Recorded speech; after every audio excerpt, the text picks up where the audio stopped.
E se eu te falasse que existia um jogador que batia de frente com tudo que era ensinado no xadrez? Enquanto os livros mandavam proteger o rei, ele deixava o rei exposto no centro. Enquanto diziam para seguir os princípios básicos, ele simplesmente ignorava todos. E mesmo assim, esse homem destruiu os melhores jogadores do mundo. Esse cara é o Alekhine, e hoje eu vou te mostrar 3 partidas que provam por que ele é considerado um dos maiores gênios da história. Na primeira, você vai ver ele derrubando ninguém menos que o Capablanca. Na segunda, a defesa que leva o nome dele. E na última, a formação mais poderosa que Alekhine já criou. Um padrão que todo jogador deveria ter como referência e que você vai poder aplicar nos seus próximos jogos assim que ver o vídeo. Então, eu tô gravando esse vídeo de sugestão de um inscrito que acompanha aqui o canal e eu vou explicar uns negócios ainda ao longo desse vídeo sobre tudo que eu falei nessa introdução, porque é uma visão que todo mundo tem sobre o Alekhine, que ele era um cara que não seguia os princípios e ainda assim destruir os jogadores, como por exemplo o Capablanca, porque para quem não sabe o Alekhine venceu o campeonato mundial contra o Capablanca e se tornou campeão mundial na época. Eu ainda vou falar melhor sobre o que falam sobre ele, né? Que é dele não seguir princípios e ainda assim jogar muito bem o xadrez, mas agora vamos focar numa partida que mostra bem o fato dele não seguir direito os princípios e ainda conseguir destruir os jogadores. E aqui ele começa com o peão rei, o Capablanca joga a defesa francesa, Alekhine parte para dominar o centro, D5, cavalo D2 defendendo esse peão, se ele tomar é só o cavalo tomar, cavalo F6, E5, cavalo D7, bispo D3, C5, C3, a ideia de cavalo D2 é também para quando o cara jogar com C5, você não ter um cavalo aqui em C3 e conseguir jogar você com C3. Cavalo C6, cavalo E2. Aqui eu achei essa ideia interessante, que em vez dele colocar o cavalo em F3, ele colocou o cavalo em E2, suportando o centro, e depois o outro cavalo vai vir para F3. Dama B6, cavalo F3, aqui manobrando a peça, mantendo esse peão muito bem defendido. Peão por, bispo B4 cheque, e aqui você, como a grande maioria das pessoas, provavelmente jogaria com o lance bispo D2. Eu admito que esse era o lance que eu faria nessa posição, e mesmo depois de analisar essa partida aqui, eu ainda manteria esse lance. Mas o Alekhine, como muito já foi dito sobre ele, ele era um cara que não seguia os princípios à risca. Ele jogava o seu próprio xadrez, e aqui ele jogou com rei F1. Deixando o rei no centro. E bom, aqui já começa um lance pouco intuitivo, a minoria das pessoas faria esse lance, mas esse lance tem muitas ideias, e hoje em dia esse tipo de lance com o rei ele é estudado e ele é jogado com ideias de atacar aqui na ala do rei. Mas vamos ver o que ele está querendo fazer na posição, além de atacar aqui na ala do rei. Capablanca seguiu com o lance bispo E7. Bom, esse daqui é um lance que eu não acho tão intuitivo pro Capablanca, mas talvez ele queira recuar esse bispo prevendo um possível ataque com A3 depois B5, que normalmente é um tipo de ideia que as brancas têm. E a Alekhine já faz o lance A3, então meio que o Capablanca previu esse ataque e já tirou o bispo. Cavalo F8, e aqui o Capablanca começa a manobrar o cavalo dele, mas assim, é o tipo de lance esquisito, porque ele está colocando o cavalo de novo numa casa inicial e ele está tirando a atividade desse cavalo. Porém, esse cavalo aqui ele não estava fazendo muita coisa, se você olhar. Ele não tem casas para ir porque todas as casas ou estão bloqueadas ou estão sendo atacadas. Então ele preferiu recuar para depois trazer o cavalo melhor para o jogo e ter mais atividade com ele. Inclusive, nessa posição, se o Capablanca faz o lance roque, aí o Alekhine começa a poder pensar em algumas ideias de ataque, eventualmente com H4, cavalo G5, dama C2 pressionando aqui, ou então bispo B1, dama D3, tem várias ideias de ataques em cima desse rei. Então, como o rei fazendo o roque, o Capablanca vai levar muitos ataques, ele preferiu não fazer o roque e deixar o rei no centro, porque por incrível que pareça, o rei aqui das pretas está mais seguro no centro do que fazendo o roque. Aí depois do cavalo F8, que foi o que ele fez, que segundo o computador não é muito bom, o computador recomendou o lance F6, já quebrando aqui no centro, aproveitando que o rei está exposto e querendo abrir a posição. Mas enfim, eu não vou entrar nessa análise. Capablanca seguiu o cavalo F8 para manobrar o cavalo e melhorar ele da posição. Depois disso, o Alekhine seguiu com B4, expandindo aqui, eventualmente querendo jogar com B5, quem sabe, abrindo para o bispo poder vir para cá também, mas não tem certeza se vai vir para essa casa. E aí segue com o lance bispo D7, bispo E3, ele até abriu para essa casa, mas preferiu deixar o bispo aqui em E3, que traz mais uma defesa para esse peão, e agora tá querendo liberar esse cavalo aqui para o jogo, porque a hora que o Capablanca joga com o cavalo D8, ele consegue jogar com o cavalo C3. E assim, o que aconteceria se ele não fizesse esse bispo E3 e jogasse com o cavalo C3 direto? Esse peão poderia até estar caindo, mas não estaria, tá? Tomar esse peão aqui não é uma boa opção, porque teria o bispo E3 de qualquer maneira, cravando aqui, ganharia uma peça. Mas ele preferiu primeiro garantir e depois tirar o cavalo e colocar ele numa posição que ele vai jogar um pouco mais. Eventualmente querendo até passar o cavalo para cá, apoiando possíveis coisas que ele vai tentar no futuro. A partida seguiu com A5, cavalo A4, já atacando a dama, apoiado pela dama, então se quiser tomar, a dama vai tomar aqui com cheque. Dama A7, B5, aqui fechando, né, esse bispo, evitando agora a possibilidade dele poder tomar o cavalo e evitando a possibilidade dessas trocas de peões, e esse peão aqui está muito bem defendido, então Alekhine já começa a ter um certo domínio na posição. Reparem como as peças do Capablanca estão todas aqui no fundo, e enquanto isso o Alekhine está ganhando espaço. Aí a partida seguiu com B6, evitando o lance cavalo C5, típico do Capablanca, evitando possíveis problemas. G3, eventualmente querendo colocar o rei aqui em G2 e aí sim ele ficar mais seguro. F5, rei G2, já seguindo com esse plano. Cavalo F7, manobrando. Capablanca está sempre tentando melhorar suas peças e esse cavalo aqui no fundo não fazia muita coisa, então ele trouxe para cá, que já dá uma segurada aqui nessa casa e evita possíveis avanços que o Alekhine poderia tentar aqui. Bom, ele seguiu com dama D2, segurando mais ainda essa casa. H6, H4, evitando o lance G5, né? Porque depois de H6 o G5 poderia ser uma ameaça e H4 já evita isso. Cavalo H7, segurando mais ainda para poder jogar esse lance. Mas o Alekhine não deixa, ele jogou com H5. Agora se quiser fazer esse lance tem H, captura G6, dando um duplo inclusive. Então agora ele evitou totalmente o lance G5. A partida seguiu com o cavalo de F G5, aproveitando que o peão saiu daqui e agora o cavalo ganhou essa casa. Cavalo H4, cavalo E4, ativando esse cavalo aqui incomoda um pouco. Dama B2, esse cavalo também está atacando a dama, então a Alekhine tirou a dama do ataque. Rei F7, F3, atacando esse cavalo, querendo expulsar ele daqui. Cavalo G5, G4, aqui ele começa a atacar com os peões que estavam protegendo o rei dele, e isso é o tipo de coisa que é anti-intuitivo. Normalmente a gente não abre nosso rei desse jeito, mas o Alekhine está abrindo e está atacando o Capablanca dessa forma. Aí depois da captura ele seguiu com uma ideia interessante, ele não recapturou para abrir uma torre e querer atacar esse rei, que seria o mais intuitivo. Ele jogou com o bispo G6. E depois desse cheque, o rei teve que sair, ele jogou com F4. Então essa foi a ideia do Alekhine. E aí, o Capablanca jogou com o cavalo F3. Mas também tinha a possibilidade de jogar com o cavalo F7. Porém, nessa posição já teria dama E2, depois de cavalo F7, e ganharia esse peão. Por isso que o Capablanca jogou com o lance cavalo F3. Nisso a partida seguiu com bispo por cavalo, torre por. E aqui fica meio difícil de entender exatamente o que ele está querendo na posição. Por quê? Porque depois de cavalo F3 e as trocas, percebam que esse cavalo e esse bispo estão pressionando esse cavalo aqui, que só tem a defesa da torre. Então o Capablanca já tem uma ameaça. Capablanca também já tem um peão a mais. E não fica muito claro exatamente o plano do Alekhine, porque se ele quiser trocar, as pretas vão trocar e esse rei vai ficar muito exposto. Então o que ele quer fazer? Bom, ele seguiu com o cavalo G6, primeiro ele lidou com essa ameaça, que esse cavalo estava sendo atacado, e tirou o cavalo do ataque atacando esse bispo. Excelente lance. Bispo D8, tirando o bispo do ataque. Torre C1, melhorando a torre. Então o Alekhine ele não está muito preocupado com esse peão a menos agora. E ele simplesmente coloca a torre dele em jogo, domina essa coluna. E essa torre aqui está jogando muito mais que essa e essa daqui também. Então não tenho o que reclamar ainda da posição dele. Lembrando que esse peão aqui continua sendo defendido pela dama. Então tá tudo certo.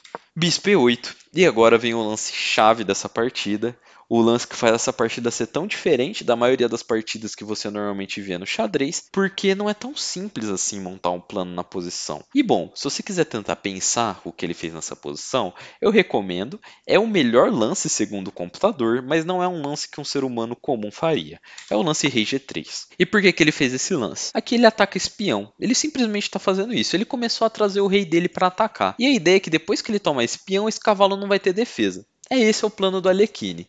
Lembrando que ele não fez isso só querendo atacar. Ele com certeza calculou todas as possibilidades que as pretas teriam depois dele fazer esse lance. Por quê? Porque o Alekhine ele sempre foi um jogador muito calculista. Tanto que ele, se eu não me engano, ele era um matemático na época dele. Então ele era um cara que pensava muito, calculava muito as linhas. E ele nunca foi um cara que jogava na intuição, na estratégia. Ele sempre foi um cara muito calculista e matemático assim. O cara, além de ser um matemático na vida, foi um matemático no xadrez, porque ele era tipo uma máquina máquina de tanto calcular a variante. E aqui pode ter certeza que ele não jogou isso daí na intuição, que ele calculou muito bem e percebeu que esse rei não teria problemas aqui. Bom, a partida seguiu com dama f7, rei captura g4, seguindo a ideia dele, agora atacando esse cavalo. E percebam como que esse cavalo aqui não tem casas, né? Porque aqui está defendido pelo cavalo e pela torre, aqui pelo peão, aqui pelo bispo também, aqui pelas torres, e esse cavalo não tem escape, e agora o rei está atacando esse cavalo. Então nisso ele simplesmente vai ganhar uma peça sim, mas o Capablanca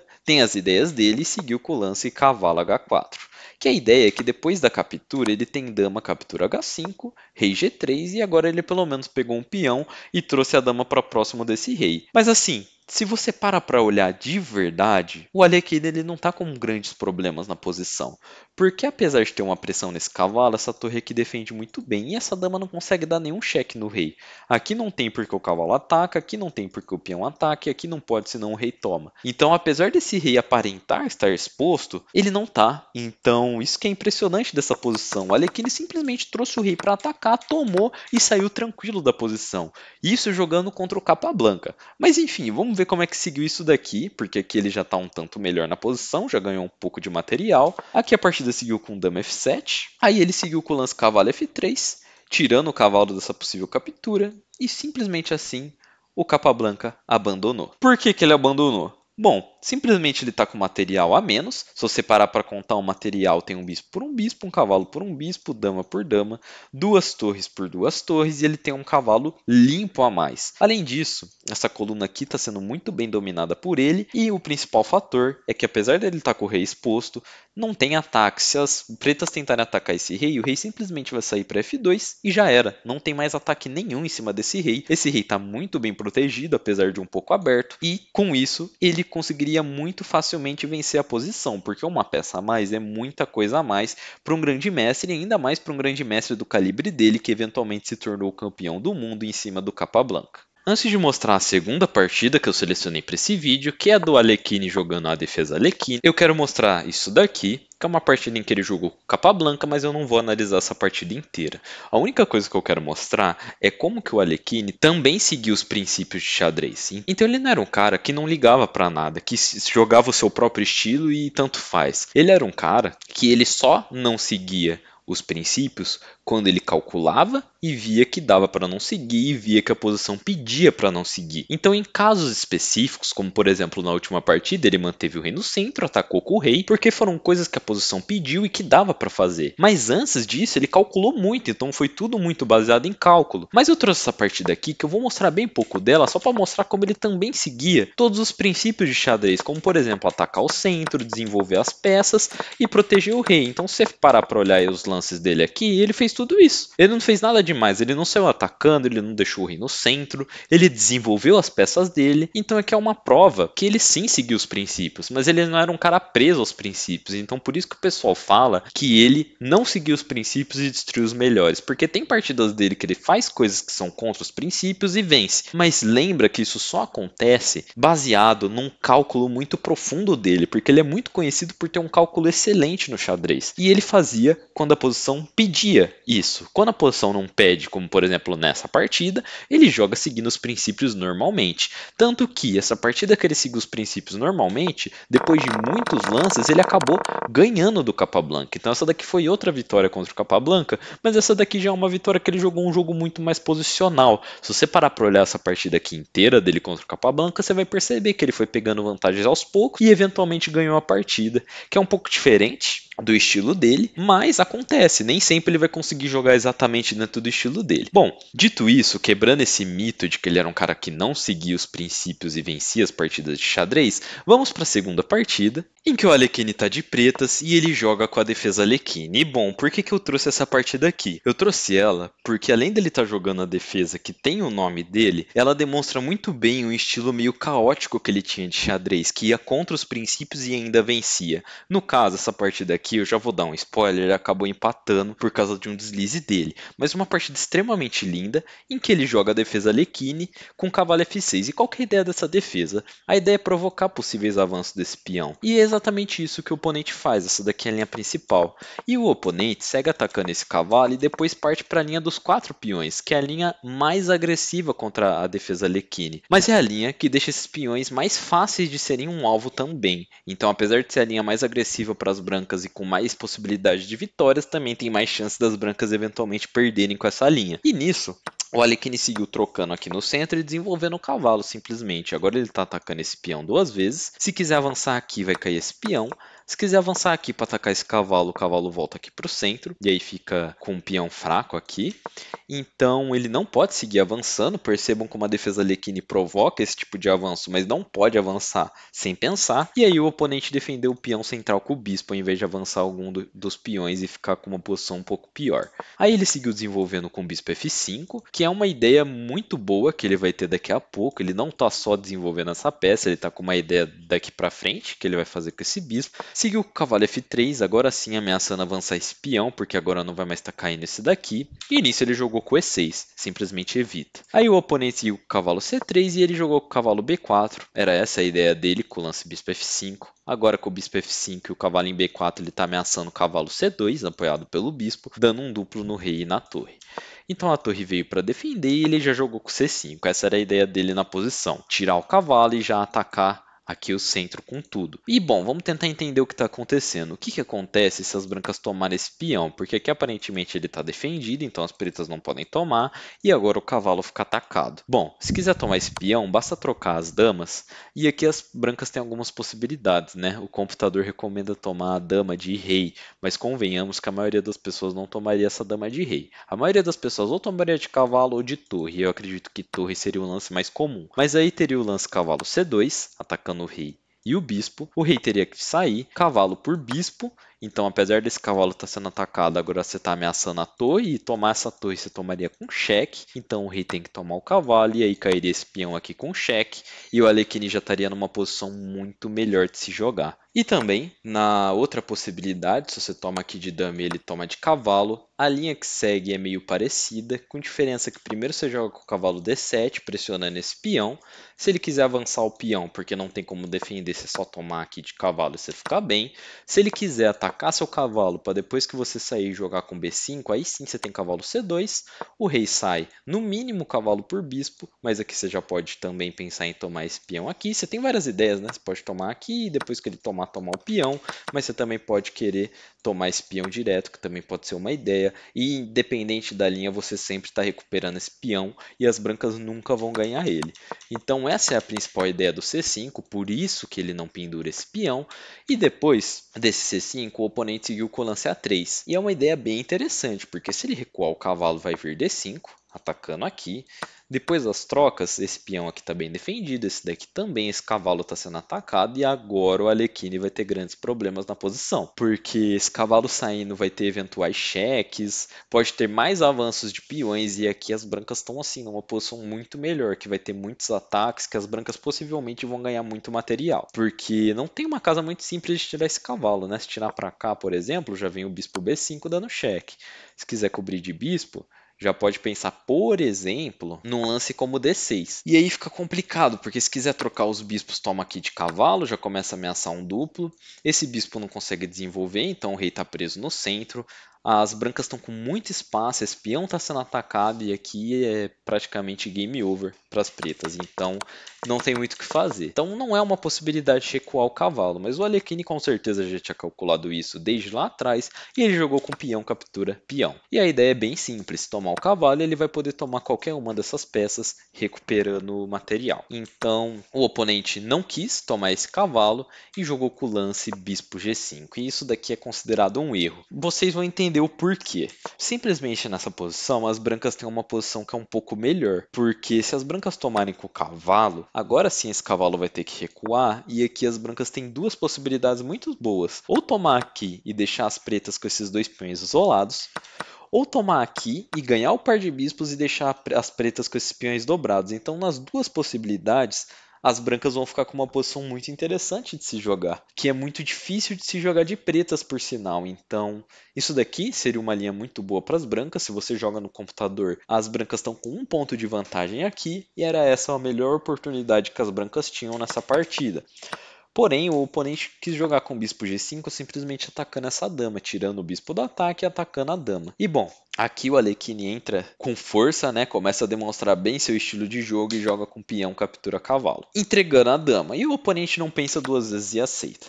Depois disso ele joga com torre captura bispo, e a ideia é que agora ele já ganhou duas peças pela dama, o que por enquanto não é compensação suficiente. Uma dama joga melhor que duas peças, mas ainda tem mais coisas. Porque se você reparar, ele também está atacando esse peão. E esse peão aqui está avançado, ele pode criar ameaças, as peças do Alekhine também estão muito fortes. Então é mais ou menos essas ideias que ele está tendo na posição. Ele entregou material, mas ele está conseguindo muita iniciativa. E depois do lance dama B3, tirando a dama do ataque que estava sendo atacada, ele jogou com peão por peão. Então não pode tomar esse cavalo nem de peão nem de dama, porque vai tomar essa torre aqui promovendo. Aí a dama tomou.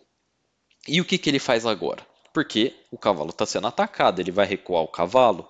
Não, isso não faz parte do estilo dele, ele jogou com o cavalo A4, já atacando essa dama diretamente. Aí o oponente seguiu com o lance dama E1 e ele jogou com o lance cavalo C2, dando um duplo. E agora ele vai recuperar mais material, né? Porque o oponente não pode deixar ele tomar a dama, ele vai ter que entregar a torre. Depois dessas trocas, se você para contar o material, ele tem uma torre e um bispo por uma dama, o que não é compensação suficiente, mas o que torna a posição dele boa é porque ele está com muita iniciativa. Por exemplo, essa torre já está ameaçando entrar aqui no fundo, atacando o rei e atacando a dama. Então já é uma posição interessante se jogar de pretas por causa disso, mas ainda assim ele está com uma quantia de material a menos na partida. As brancas seguiram com o lance cavalo D4, bloqueando essa entrada da torre e atacando esse bispo. Bispo G6 foi como ele seguiu, C5, entregando esse peão, mas abrindo para o bispo aqui dar um cheque, aproveitando que esse rei aqui está no centro.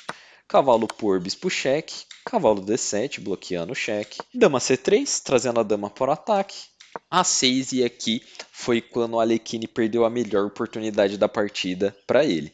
Porque se você para olhar num computador, essa posição aqui já está um pouco vantajosa para as pretas, por incrível que pareça. Porque aqui ele tem um peão e uma torre e um bispo por uma dama. Então, em questão material, está aparentemente equilibrado, mas em questão posicional, essa posição aqui tem mais potencial de se jogar com as pretas. Por exemplo, esse peão aqui isolado aqui no centro, ele eventualmente pode ser um alvo. E se as pretas resolverem o problema aqui do rei no centro, protegeriam o rei, já era. E era justamente esse tipo de ideia que as pretas deveriam ter tido na posição. Deveriam ter jogado com bispo E7, roque, simplesmente protegendo o rei e depois seguindo a partida com o que desse para seguir, né? Querendo pressionar esse peão, querendo ativar as peças. E bom, isso daqui é uma posição que o computador já considera um tanto melhor para as pretas.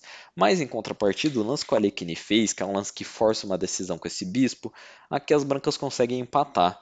E bom, aqui tem uma sequência muito grande, que eu não vou analisar, mas em resumo, as brancas conseguiram encontrar táticas, todos os lances de computador depois do lance A6. As brancas acertaram todos os lances de computador até o empate da partida, que foi mais ou menos nessa posição aqui, que começou a ter esse cheque perpétuo. Agora, para a última partida, eu trouxe um jogo que o Alekhine está de brancas, e é nessa partida que eu vou te ensinar uma formação muito instrutiva que o Alekhine montou nessa partida e que foi responsável por ele conseguir vencer esse jogo de uma forma sensacional. Bom, ele de brancas começou com o peão rei e o oponente jogou com a defesa francesa. Aí ele jogou com D4, D5, cavalo C3 defendendo, bispo B5, E5, C5 e bispo D2. Essa daqui é uma linha um pouquinho diferente, mas a ideia é que se o oponente tomar, você consegue jogar com o cavalo B5, propondo as trocas. Se ele quiser trocar, você toma de dama e depois, eventualmente, você recupera esse peão. Então, você não está perdendo nada na linha. E se ele não quiser trocar, você também vai acabar recuperando, porque aqui você já está atacando esse bispo. Se ele quiser vir aqui para defender, no mínimo você pega aqui e depois recupera o peão e segue com uma partida equilibrada de novo. Então você não está perdendo esse peão e é por isso que as pretas não tomaram ele, jogaram com o lance cavalo E7, desenvolvendo. Alekhine jogou com o cavalo B5, querendo trocar esses bispos. O oponente aceitou, ele tomou. Roque C3, já consolidando esse centro. B6, F4, querendo consolidar mais ainda essa estrutura de peões central. Aproveitando também que ele perdeu o bispo de casas escuras depois dessas trocas, agora ele quer dominar as casas escuras com os peões, enquanto esse bispo aqui vai dominar as casas claras. A partida seguiu com o bispo A6, porque aqui esse bispo está preso pela própria estrutura de peões, então o bispo A6 já ganha uma certa atividade. Cavalo F3 desenvolvendo, aqui se o bispo quiser tomar é só tomar de bispo, então tá tudo certo.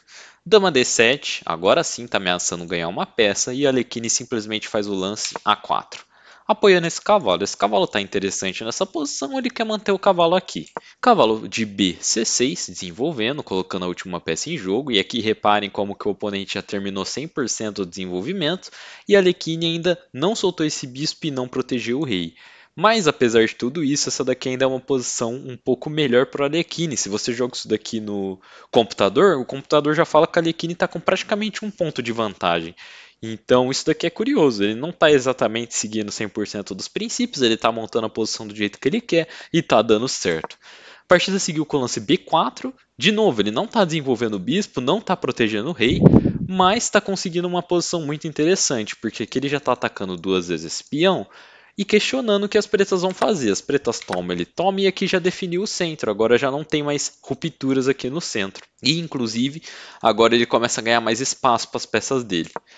Bispo B7 foi como seguiu, possivelmente abrindo para um possível A6. Cavalo D6, já colocando o cavalo aqui na sexta fileira, e esse cavalo aqui incomoda muito, porque a torre já não consegue vir para essa coluna, e ele já fica muito em cima das peças das pretas, e é muito difícil de tirar ele daqui. Então esse cavalo aqui já é um monstro. F5. A5 segue atacando na posição, querendo expandir mais ainda. Percebam que ele não está querendo proteger o rei e não está querendo soltar esse bispo ainda. Aí a partida seguiu cavalo C8 e cavalo por bispo. Aqui ele entregou esse cavalo por esse bispo, mas a ideia dele é depois jogar com A6 e ganhar mais espaço na posição. Então ele está esmagando aos poucos as peças das pretas. Depois desse A6 ele ataca a dama sai do ataque e ele desenvolve o bispo aqui para B5 atacando o cavalo. Então a ideia também era desenvolver essa peça ganhando um tempo. Nisso o cavalo veio aqui para E7 defendendo o cavalo. Aí ele seguiu com o roque, finalmente protegendo o rei, no lance 19, depois de passar diversos lances sem soltar o bispo e o rei, aí ele decidiu fazer isso, quando a posição já estava um tanto melhor para ele, porque aqui se você para para olhar essa posição, as pretas já estão ficando bem esmagadas e as brancas estão com uma estrutura bem interessante. A partida seguiu com A6, possivelmente preparando um G5, que ainda não pode fazer porque estaria caindo, mas pode ser uma ideia no futuro. Aí seguiu com torre de F, C1, já atacando esse cavalo, agora está ameaçando ganhar esse cavalo aqui. Então a torre veio para defender. E aí ele simplesmente jogou com torre C2. E aqui a ideia é simples, ele quer trazer a outra torre para continuar atacando esse cavalo. Dama E8, e esse daqui é um lance até meio contraintuitivo, né? Porque apesar desse lance defender o cavalo, agora esse cavalo está cravado pelo bispo. E o Alekhine simplesmente segue dobrando as torres. Aí a partida seguiu com torre de AB8, porque se vocês pararem para olhar essa posição, ela já está muito difícil de jogar de pretas. Por quê? Porque assim, se tirar a dama da defesa desse cavalo para qualquer casa, vai cair aqui uma peça. A mesma coisa com essa torre, se tirar a torre da defesa desse cavalo, também vai cair uma peça. E assim, as pretas não tem muito para onde avançar, porque esses peões aqui não tem muito para onde se mover, esse cavalo está cravado, esse cavalo aqui também não pode se mover se não perde esse cavalo aqui, e não pode fazer esse avanço senão vai perder um peão. Então as pretas já não tem muitas opções de lance e jogaram com o lance torre de AB8, porque realmente não tem muito o que fazer. Percebam como que o Alekhine está esmagando de pouco em pouco a posição do Ninzovic, e com isso está deixando o Ninzovic sem opções de lance. Depois desse lance, o Alekhine seguiu com o lance dama E3, que é um lance, inclusive, que o computador deixa sugerido entre os 3 melhores lances da posição, mas que eu sinceramente não sei explicar o motivo desse lance, é um lance meio difícil de entender, até porque a dama não está fazendo nada de muito diferente nessa casa do que ela fazia aqui, a não ser largar a defesa desse peão. Então agora esse peão não está defendido, mas também não pode tomar porque esse cavalo está cravado, então está tudo bem. A partida seguiu com torre C7, torre C3, dama D7, torre C2, e aqui o que o Alekhine está fazendo? Ele está repetindo o lance? Ele não sabe o que fazer na posição? Pode até parecer isso para quem não conhece o que eu vou ensinar daqui a pouco, mas para quem já conhece, a pessoa já percebeu o que está por vir nessa posição. Rei F8 e dama C1.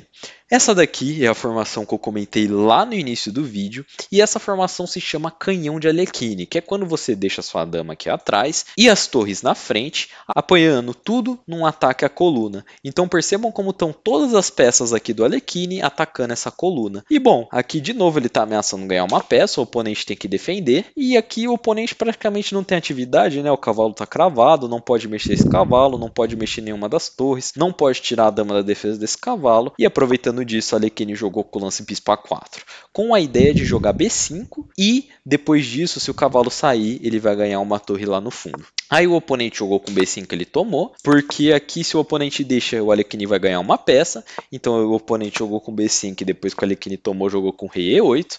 O Alekhine seguiu na mesma ideia e rei D8. E agora o lance B5 já não ganha uma peça, porque o cavalo ele pode sair, e mesmo depois de todas as trocas, agora o rei apoia a defesa da dama.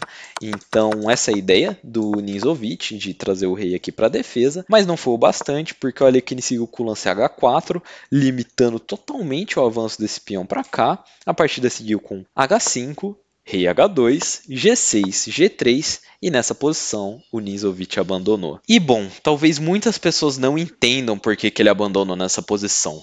Mas, quando você para analisar essa posição de uma forma mais profunda, fica bem claro por que ele abandonou. Ele caiu num tema chamado Zugzwang, em que qualquer lance que ele fizer na posição, ele perde. A única coisa que poderia ser boa para ele é não mexer nenhuma das peças, mas ele não tem essa opção. Ele é forçado a mexer. E bom, vamos olhar primeiro para os peões. Esses peões aqui estão todos sem mover, eles não conseguem se mover. Esse peão aqui, que é o único que consegue se mover, no mínimo você cria um peão passado, mas também pode acabar trazendo um cavalo para o ataque, ameaçando entrar para cá. Já vimos que os peões não podem se mover, porque se mover para cá vai estar entregando um peão grátis e depois você vai começar umas linhas de ataque em cima desse rei. Esse cavalo aqui não pode se mover, porque se mover vai estar entregando uma peça aqui com bispo por, torre por, torre por, torre por, torre por, e aqui já dá para perceber que não tem como o Ninzovic recuperar o material. Então também não pode mover esse cavalo aqui, tá? Porque se mover esse cavalo, aqui é um pouco mais fácil de entender, tá no mínimo cair nessa dama. Então os dois cavalos estão cravados, os peões todos não podem se mover, e a dama, vamos ver a dama? A dama, ela não tem muitos lances disponíveis. O único lance que ela poderia pensar em fazer é a dama aqui. Mas se jogar com o dama em E8, tem no mínimo o lance B5, porque agora a dama não defende mais essa torre, e a hora que esse cavalo sair, vai estar caindo a torre lá no fundo, depois dessas trocas. Então, a dama também não pode se mover, e agora fica um pouco mais fácil de olhar, porque essa torre ela não tem para onde se mover, para cá o peão toma, e só sobra essa torre ou o rei. Bom, se mover o rei, vai estar tirando a defesa dessa torre, vai ter o B5, a hora que o cavalo sair, vai cair a torre lá no fundo. E se mexer essa torre aqui, vai ter um tema muito parecido, vai simplesmente cair esse cavalo, na verdade, e no final as brancas vão terminar com material a mais. Então, literalmente, qualquer lance que o oponente tentar fazer nessa posição depois do lance G3 vai perder. Então, por causa disso, o Ninzovic abandonou a posição.